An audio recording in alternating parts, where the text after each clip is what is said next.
A word on the game yesterday in Cardiff. I think, Andrew, the point James Ryan makes is maybe the one 24 hours on that actually rings truest. It was a very satisfying win because initially full time there was a degree of, God, Ireland didn't seem to play their best and we kind of thought they were going to score a lot of tries. But then, well, no team is entitled to beat any team in the Six Nations well.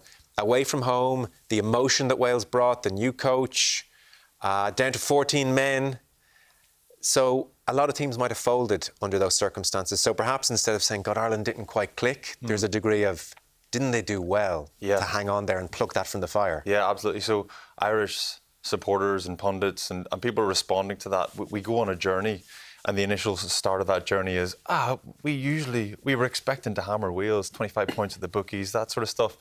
But then you come away from it and you go, okay, look at the occasion in Cardiff, first of all. Look at, like, the wider context is, that is so important for the Six Nations. That is so important for us as rugby fans.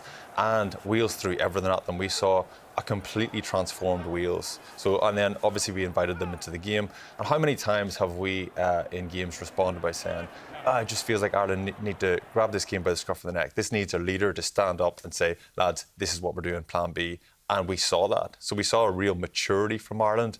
And the fact that it turned into a little bit of an arm wrestle at the end, they had enough maturity to steer that game home, I think shows that we've seen a levelling up from this team. Yeah, Bundy Aki to the fore. Have you ever seen a man come on so happy? I mean, he was not a care in the world and then was Titanic. He was brilliant. And the bench made a big impact. For me, to echo Andrew's point, I thought the resilience that Ireland showed, the initial plan that they had going into the game wasn't working.